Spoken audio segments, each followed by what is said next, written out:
मुझा अज़ीज़ दोस्तो भाइरो अल्हम्दुलिल्लाह ॾाढी दिल के बेहद खुशी थी जो हिन मदरसे में अल्हम्दुलिल्लाह आलिम हाफ़िज़ हमेशा हर साल अल्हम्दुलिल्लाह पैदा थींदा रहंदा आहिनि। हिन साल भी इहा इदारे जी मेहनत आहे, उस्तादनि जी मेहनत आहे जेका तव्हां असांजे अॻियां ज़ाहिर आहे। असां अल्लाह जे दर ते दस्त बदुआ आहियूं त अल्लाह ताला मुस्लिम उम्मा जे बचड़नि खे पंहिंजे क़ुरान जे तालीम सां ऐं पैगम्बर पाक जे तालीम सां असांजे बचड़नि खे नवाज़े ऐं असां सभिनी खे ॿुधण वारनि खे बि इन क़ुरान हदीस जे मथां अमल जी तौफ़ीक़ अता फ़रमाए। अज़ीज़ो तव्हां असां अमल जा मुकल्लफ़ आहियूं। अमल खां सवाइ इंसान बेकार आहे। जेकॾहिं इल्मु हुजे अमल न हुजे इहो ईअं आहे जीअं वाह खोटल हुजे पर पाणी न हुजे। पोइ वाह जो कहिड़ो फ़ाइदो आहे जेको खोटल बीठो आहे हरूभरू। तंहिंजे करे इल्म जी अमल जी ज़रूरत आहे। फरमायूं अन्नास कुल्लुहुम हालिकून इल्लल आलिमून वल आलिमून कुल्लुहुम हालिकून इल्लल आमिलून। फरमायूं माण्हू सभु हलाक थी वेंदा सिर्फ़ु आलिम वञी बचंदा, वरी आलिम बि हलाक थी वेंदा सिर्फ़ु अमल करण वारा बचंदा। वल आमिलून कुल्लुहुम हालिकून इल्लल मुख़लिसून। फरमायूं अमल करण वारा बि हलाक थी वेंदा सिर्फ़ु मुख़लिस वञी बचंदा जंहिंजे नियत में इख़लास हुयो। फरमायूं वल मुख़लिसून अला ख़तर अज़ीम। मुख़लिस बि वॾे ख़तरे ते हूंदा त अलाए ख़ुदा असांजो अमल क़बूल कयो अलाए न कयो, अलाए असांजो अमल अॻियो अलाए न अॻियो। अज़ीज़ो अल्लाह तबारक व तआला वटि क़यामत जे ॾींहं तां आख़िरी हदीस ॿुधी त ते इंसान जो अमल तुरंदो। पोइ रब साईं फरमाए थो अम्मा मन सकुलत मवाज़ीनुहु फहुव फ़ी ईशत राज़िया। जंहिंजो नेकिन जो पलड़ो गौरो थियो इहो इंतिहाई ख़ुशी वारी ज़िंदगी। व अम्मा मन ख़फ़त मवाज़ीनुहु फउमुहु हाविया। जंहिंजो नेकिन जो पलड़ो हल्को थी पियो जाइ उन जी हाविया है। वमा अदराक माहिया नारुन हामिया। अल्लाह ताला फरमाए थो ऐं नबी तोखे ख़बर आहे त हाविया कहिड़ी भला आहे, कहिड़ी शइ आहे। अल्लाह सी पाण फरमाए थो त नारुन हामिया उहा बाहि आहे साड़ण वारी। माना त इंसान पंहिंजे अमल जे बदौलत ख़ुदा वटि इज़त हासिल कंदो आहे। असांखे अमल जी ज़रूरत। कहिड़ो बि इंसान वॾे ख़ानदान जो हुजे, वॾे हसब नसब जो हुजे, दुनिया जे अंदरि वॾे दौलतमंद छो न हुजे, वॾे कंहिं नसब वारो हुजे, वॾी क़ौम बिरादरी ऐं वॾे हुस्न ऐं जमाल वारो हुजे, पर इहा शइ आख़िरत में इंसान जे लाइ कम जी न आहे। आख़िरत में इंसान जे लाइ अमल आहे। हज़रत नूह जो पुटु हुयो न, हज़रत नूह जो पुटु किनान। अल्लाह तबारक व तआला बि हज़रत नूह खे चवे थो पियो इन्नहु अमलुन गैरु सालिह। जो जॾहिं हज़रत नूह अल्लाह साईं खे अर्ज़ु कयो साईं इन्नबनी मिन अहली, इन्नबनी मिन अहली, हे मुंहिंजो पुटु हो, मुंहिंजो जिगर हुयो, रब हे ॿुॾी वियो, तबाह थी वियो, अज़ाब जे वर चढ़ी वियो। अल्लाह साईं उनखे छा जवाबु ॾिनो? रब साईं उनखे इहो जवाबु ॾिनो त नुतफ़ो तुंहिंजो हो, पुटु बेशक तुंहिंजो हुयो, पर इन्नहु अमलुन गैरु सालिह। छो त हिन जा लक्षण ख़राबु हुया, हिन जा अमल सही न हुया, इन जे करे मां तुंहिंजे ख़ानदान में हुनखे कटे छॾियो, बसि ॻाल्हि ख़तमु। अज़ीज़ो अमल इहा शइ अथव। जेकॾहिं अमल भलो आहे पोइ कहिड़ी बि क़ौम जो, कहिड़ी बिरादरी जो, कहिड़े बि ज़ात जो, कहिड़े बि हैसियत जो, कहिड़े बि मक़ाम जो छो न हुजे, पर ख़ुदा वटि उन जो अमल मक़बूल हूंदो त उहो इंसान इज़त वारो थींदो। पर जेकॾहिं अमल गैर सालिह आहे, अमल पुछड़ो आहे, कारनामा सही न आहिनि ऐं अमल अल्लाह जे रसूल जे हुक्मनि जे ख़िलाफ़ आहे त पोइ छो न नबीअ जो ख़ानदान छो न हुजे, कंहिं वलीअ जो ख़ानदान, कंहिं मुफ़्ती जो ख़ानदान, कंहिं कारी जो ख़ानदान छो न हुजे, छो न कंहिं वॾे वॾे हसब ऐं नसब वॾे क़ौम बिरादरी वारे ख़ानदान जो छो न हुजे, पर लक्षण ख़राबु आहिनि त इहो इंसान कामयाब कोन थींदो। बसि दुआ कयो त अल्लाह तबारक व तआला तव्हां असां सभिनी खे अमली ज़िंदगी नसीब फ़रमाए। इहे इदारा आहिनि जन इदारनि जे मरहून मिन्नत तव्हां असां ताईं अल्लाह जे रसूल जो फरमान पहुचे थो। असां अल्लाह जे दर ते दस्त बदुआ आहियूं त इहे दीनी इदारा हमेशा हमेशा जिते क़ाल अल्लाह व क़ाल रसूल जी तालीम हले थी, अल्लाह ताला उनखे ता क़यामत आबाद फरमाए। ऐं असां सभिनी मुस्लमाननि खे, हज़ूर जे उम्मत खे इन तालीमी इदारनि सां ताल्लुक़ नसीब फरमाए। छो त इन्हनि इदारनि जे मरहून मिन्नत असांखे अल्लाह जे रसूल जो हुकुम मिले थो पियो ये शयूं आबाद हैं त असांजा ख़ानदान आबाद हैं, ये शयूं मदरसा आबाद हैं, असांजा नस्ल महफूज़ आहिनि, ये मदरसा आबाद आहिनि त असांजी इस्लामी तहज़ीब महफूज़ आहे, ये मदरसा अल्हम्दुलिल्लाह हलन था, ये बाक़ी आहिनि त अल्हम्दुलिल्लाह तव्हां असांजे अमल में, अखलाक में, किरदार में, अक़ीदे में इंशाअल्लाह कंहिं बि क़िस्म जो फ़ुतूर न ईंदो। पर जॾहिं असां दीनी इदारनि सां ताल्लुक़ क़ाइमु न रखी सघंदासूं त पोइ अक़ीदे खे बि ख़तरो आहे, अमल खे बि ख़तरो आहे, किरदार खे बि ख़तरो आहे। अज़ीज़ो, अल्लाह तबारक व तआला जा तव्हां असांजे मथां एहसान आहिनि जो हिन दौर जे अंदरि बि अल्हम्दुलिल्लाह उलमाए किराम पंहिंजे महिनत सां, पंहिंजे ख़र्च सां असांजे बचड़नि खे इल्म जी तालीम ॾियनि था। के हिते वीचारा मदरसनि में आया, कंहिंखे पीउ कोन्हे, कंहिंखे अमड़ कोन्हे का, कंहिंखे अबो अमा ॿिन्ही खे कोन्हनि के, वीचारो लटनि खां लटा वीचार खे कोन्हनि के त लटा बि मदरसे वारा ॾियनि था, किरायो मदरसे वारा ॾियनि था, तेल साबुण जो ख़र्च बि मदरसे वारा, मदरसो सॼी कफ़ालत खणे थो पियो।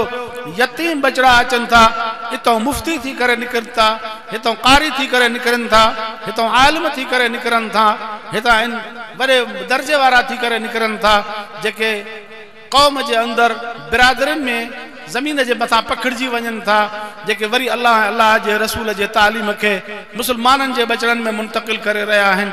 इन्हनि बचड़नि जे करे अल्लाह तबारक व तआला दीन खे हलाए थो पियो ऐं इस्लाम जी ऐं दीन जी आबियारी थी रही आहे ऐं ईअं दीन महफूज़ थी रहियो आहे।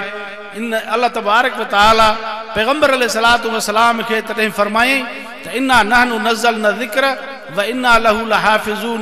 ऐं नबी तू तसल्ली कर, क़ुरान पाक इन्ही सूरत में जीअं असां तो ते नाज़िल कयो अथसीं, क़यामत ताईं इन्ही सूरत में रहाइण असांजो कमु आहे।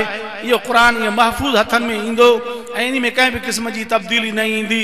अंग्रेज़नि घणो ई चयो हुयो, कादियाननि बि घणी महिनत कई त क़ुरान में का तब्दीली अचे, जीअं तौरात, इंजील, ज़बूर में आयो, अॻियनि किताबनि में क़ुरान पाक जे अंदरि बि अहिड़े क़िस्म जी ईअं तब्दीली का अचे।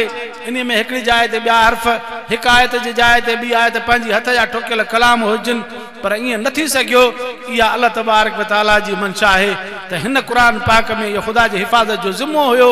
अल्लाह तबारक व तआला पैगंबर खे चयो हुयो त ऐं नबी तूं दुनिया में न रहंदे क़ुरान रहंदो, दीन रहंदो, शरीयत रहंदी, इस्लाम रहंदो, इस्लाम जी तहज़ीब रहंदी। यतीमनि बच्चनि खां क़ुरान जी हिफ़ाज़त कराईंदुसि, इन्हनि यतीमनि बच्चनि जे ज़रिए दीन खे महफ़ूज़ कंदुसि, इन्हनि यतीमनि बच्चनि जे ज़रिए इस्लाम जी तहज़ीब महफ़ूज़ रहंदी। इन्हनि यतीमनि बच्चनि जे अंदरि मुजाहिद पैदा थींदा, जेके इस्लाम जे लाइ, बक़ा जे लाइ लड़ंदा ईंदा ऐं इंशाअल्लाह कुफ़री ताक़तुनि खे नेस्त नाबूद थींदियूं, इहे ख़तमु थींदियूं। जॾहिं मां चाहींदुसि दुनिया में ईअं ई थींदो, जीअं ॿिया चाहींदा ईअं न थींदो। लिहाज़ा अॼु जे दौर जे अंदरि 15वीं सदी हले थी पई, अल्हम्दुलिल्लाह दीनी इदारा बि आहिनि, आलिम बि आहिनि, मुजाहिद बि आहिनि, गाज़ी बि आहिनि ऐं मुल्क जे हिकु कुंड कुड़श में इस्लाम जो निज़ाम बि हक़ीक़तन हले थो पियो। इस्लाम जो आदिलाना निज़ाम बि जारी आहे, इस्लाम जी तहज़ीब बि असां वटि आहे।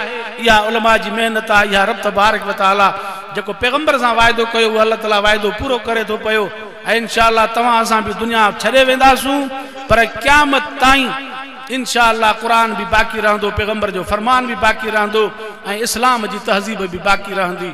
अल्लाह ताला तव्हां असांजे हाज़िरी खे क़बूल फरमाए ऐं रब तबारक व तआला उहे जेके असां खां बाद में ईंदा इंसान, अल्लाह तबारक व तआला उन्हनि खे बि फ़आलियत जे किरदार अदा करण जी तौफ़ीक़ अता फरमाए ऐं रब तबारक व तआला उन्हनि में बि गाज़ी मर्द मुजाहिद पैदा फरमाए, जेके दीन जी आबियारी करनि ऐं इस्लाम जे निज़ाम जे लाइ कोशिश करनि। धरतीअ ते असांजी ख़्वाहिश आहे त हिन धरतीअ ते असां सिर्फ़ु इस्लाम ॿुधूं था, पर इस्लाम जो निज़ाम असां नथा ॾिसी सघूं पिया। इहा असांजे हुक्मराननि जी कमज़ोरी आहे, इहा उन्हनि जी हिमाकत आहे जो ख़ुदा उनखे हुकूमत जूं वागूं त ॾिनियूं आहिनि, पर इस्लाम जो निज़ाम नथा हलाइनि। आहिनि मुस्लमान पर अंग्रेज़ जे निज़ाम जे मातहत हलनि था पिया। दुआ कयो त अल्लाह ताला असांखे अहिड़ा हुक्मरान अता फरमाए जेके इस्लाम जे आदिलाना निज़ाम जे रूह खां असांखे वाक़िफ़ करनि ऐं इस्लाम जो निज़ाम असांखे अखियुनि सां ॾेखारनि। असां इन शइ जे तड़प में आहियूं, इन जे लाइ बि उलमा जी जमियत उलमाए इस्लाम जी महिनत हले थी पई। उलमाए इस्लाम जी काविश आहे, कोशिश आहे त अल्लाह जे धरतीअ ते अल्लाह जो निज़ाम नाफ़िज़ थिए, जंहिंजा असां बाना आहियूं उन रब्बुल आलमीन जो हुक्म असां ते उन जो हले बजाय हिन जे जो हथ ठोकियो निज़ाम माण्हुनि जो ठहियल निज़ाम लाड मेकाले जो निज़ाम अंग्रेज़ जो निज़ाम जागीरदाना निज़ाम असांजे मथां हावी हुजे असां चऊं था त मुल्क अल्लाह जो आहे त हुकूमत बि अल्लाह जी हुजे इन जे लाइ जमीयत उलमा इस्लाम मेहनत करे थी कोशिश करे थी दुआ कयो त अल्लाह ताला असांजे आलमनि खे हक़ जी सदा बुलंद करण जी तौफ़ीक़ अता फरमाए ऐं तव्हां असां सभिनी खे आलमनि जी इक़्तिदा में रहण जी तौफ़ीक़ अता फरमाए जीअं उलमा जी जमात सां साथ ॾेई करे ऐं दीन इस्लाम जे निफ़ाज़ जे जद्दोजहद में जीअं तव्हां असांजो बि हिसो हुजे ऐं हज़ूर जे लिवाउल हम्द जे हेठां जीअं तव्हां असांखे बि जॻह मिले क़यामत जे ॾियारे जॾहिं हज़ूर जे हथ में लिवाउल हम्द हूंदो इहे आलिम बुज़ुर्ग सालिह मुतक़ी परहेज़गार अल्लाह जा बाना दरवेश ये सभु हज़ूर जे लिवाउल हम्द जे हेठां हूंदा तव्हां असां बि जेकॾहिं आलिमनि सां साथ ॾींदासीं त पोइ तव्हां असांखे बि उन लिवाउल हम्द जे हेठां जाइ मिली सघे थी पई अल्लाह ताला सभिनी खे इख़लास नियत सां दीन जे कम जी तौफ़ीक़ अता फरमाए ऐं सभिनी जी हालत रहम फरमाए अल्लाह ताला असांजे मुल्क जी असांजे मिलत जी हिफ़ाज़त फरमाए क़ाइदनि ऐं कारकुननि जी हिफ़ाज़त फरमाए मरण घड़ीअ ताईं हक़ जे जमात सां असांखे साथ निभाइण जी तौफ़ीक़ अता फरमाए व आख़िर दावाना अनिल हम्दुलिल्लाहि रब्बिल आलमीन अल्लाहुम्मा अरिनल हक़ हक़्क़न वरज़ुक़ना इत्तिबा अल्लाहुम्मा अरिनल बातिल बातिलन वरज़ुक़ना इज्तिनाबा अल्लाहुम्मा वफ़िक़ना लिमा तुहिब्बु व तर्ज़ा अल्लाहुम्मा अहसिन आक़िबतना फ़ी उमूरि कुल्लिहा व अजिरना मिन ख़िज़्यि दुनिया व अज़ाबिल आख़िरह मुंहिंजा रब जेके वीचारा पंधड़ो करे आया उन्हनि जे पंधड़े खे तूं क़बूल फरमा जन जेको क़ुर अल्लाह जो फरमान ॿुधो अल्लाह तुंहिंजे रसूल जो फरमान ॿुधोसीं रब साईं उन ते असां सभिनी खे अमल जी तौफ़ीक़ अता फरमा असांजे हिननि इदारनि खे हमेशह मुंहिंजा रब ता क़यामत आबाद फरमा असांजे बिरादर मौलाना अब्दुल साहब जे मेहनत खे मंज़ूर ऐं मबरूर फरमाए उस्तादनि जे मेहनत ख़ादिमनि जे ख़िदमत ऐं दोस्तनि जे तावन खे मुंहिंजा रब क़बूल फरमाए रब्बना आतना फ़िद दुनिया हसन व फ़िल आख़िरति हसन व क़िना अज़ाबन नार मुंहिंजा रब जेके बचड़ा फ़ारिग़ थिया आहिनि उन्हनि जे इल्म में अमल में ऐं उन्हनि जो उमिरि में बरकत अता फरमाए ऐं उनखे वधीक दीन जे कम जी तौफ़ीक़ अता फरमाए जेके ज़ेरे तालीम बचड़ा आहिनि उन्हनि खे बि मुंहिंजा रब तूं तकमील ते पहुचाए ऐं असां सभिनी खे इख़लास नियत सां दीन जे कम जी तौफ़ीक़ अता फरमाए रब्बना आतना फ़िद दुनिया हसन व फ़िल आख़िरति हसनतन व क़िना अज़ाबन नार अल्लाहुम्मा इन्ना नस्अलुका इल्मन नाफ़िअन व रिज़्क़न वासिअन व क़ल्बन ख़ाशिअन व शिफ़ाअन मिन कुल्लि दा रब्बना इग़फ़िर लना व लिइख़्वानिना الذين سبقونا بالإيمان ولا تجعل في قلوبنا غلا للذين آمنوا ربنا إنك رؤوف رحيم وصلى الله تعالى على خير خلقه محمد وآله وأصحابه أجمعين برحمتك يا أرحم الراحمين لا إله إلا الله.